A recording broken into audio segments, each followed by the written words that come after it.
तो आजकल की सुर्खियों में क्या चल रहा है? चलिए आज की कुछ बड़ी और दिलचस्प खबरों को उठाते हैं और समझने की कोशिश करते हैं कि ये हमें अपने देश के बारे में आखिर बता क्या रही हैं। देखिए, भारत की कहानी ना हमेशा से ही बड़ी दिलचस्प रही है। एक तरफ हजारों साल पुरानी परंपराएं हैं और दूसरी तरफ भविष्य की ओर भागती टेक्नोलॉजी। ये दोनों साथ साथ चलते हैं।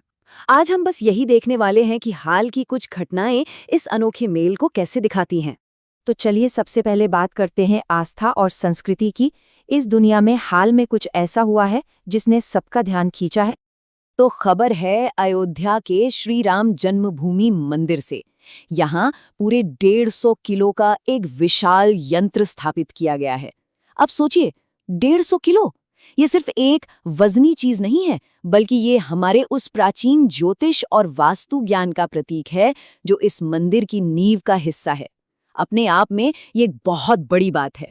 और यहीं पर आस्था और विज्ञान का वो कमाल का संगम देखने को मिलता है जिसकी हम बात कर रहे थे।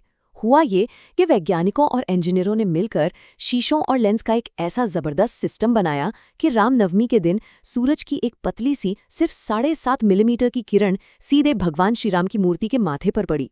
इसे सूर्य तिलक कहा गया। अब ये सुनने में तो किसी चमत्कार जैसा लगता है ना? पर असल में ये एस्ट्रोनॉमी और ऑप्टिकल इंजीनियरिंग का एक लाजवाब नमूना है। अच्छा, तो आस्था से अब जरा साहित्य की दुनिया का रुख करते हैं। बात हो रही है 35वें सरस्वती सम्मान की, जो कि भारत के सबसे बड़े साहित्यिक सम्मानों में गिना जाता है। तो ये सम्मान मिला है श्री राम कुमार मुखोपाध्याय को, उनकी रचना हर पार्वती कथा के लिए। भारतीय साहित्य में उनके काम को ये एक बहुत बड़ी पहचान देता है, वाकई। तो देखिए, एक तरफ संस्कृति और साहित्य हैं, जो किसी भी देश की आत्मा होते हैं, और दूसरी तरफ है उस देश का इंफ्रास्ट्रक्चर और स्पोर्ट्स में प्रदर्शन, जो उसकी तरक्की और आगे बढ़ने की चाहत को दिखाता है। तो चलिए अब भारत की इसी विकास वाली कहानी पर नजर डालते हैं। उत्तर प्रदेश की बात करें तो वहाँ नए नोएडा इंटरनेशनल एयरपोर्ट का उद्घाटन हुआ है। और ये सिर्फ एक और एयरपोर्ट नहीं है जो खुल गया, नहीं, ये भारत की बढ़ती आर्थिक ताकत का और दुनिया से और बेहतर जुड़ने के उसके इरादे का एक बहुत बड़ा सबूत है। और हाँ, तरक्की सिर्फ बिल्डिंगों और एयरपोर्ट से नहीं होती, ये उन पलों से भी बनती है जब कोई देशवासी दुनिया में नाम रोशन करता है।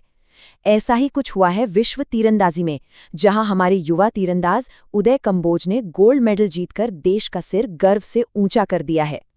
और ये जीत कोई छोटी मोटी जीत नहीं है, ये मिली है प्रतिष्ठित एशिया कप में, जिसे दुनिया के सबसे मुश्किल टूर्नामेंट्स में से एक माना जाता है। उदय की ये शानदार कामयाबी भारत में जो नया स्पोर्ट्स टैलेंट उभर रहा है और हमारे युवाओं के जबरदस्त जज्बे की कहानी बताती है। तो हमने 4 अलग अलग खबरें देखीं, आस्था की, साहित्य की, विकास की और खेल की। सब अपनी अपनी जगह जरूरी हैं। पर सवाल ये है कि जब इन सबको एक साथ जोड़कर देखते हैं तो तस्वीर क्या बनती है। तो आज हमने क्या क्या देखा?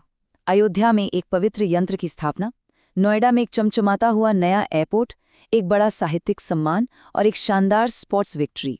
ये सब अलग अलग होते हुए भी ना एक ही धागे से जुड़े हैं।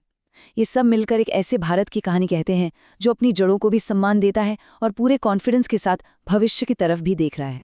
तो आखिर में ये हमें एक सवाल के साथ छोड़ जाता है। जब कोई देश एक ही वक्त पर अपने प्राचीन मंदिरों में विज्ञान का इस्तेमाल करता है और साथ ही दुनिया के लिए नए नए दरवाजे भी खोलता है, तो ये उसके चरित्र के बारे में क्या बताता है? शायद यही आज के भारत की असली कहानी है।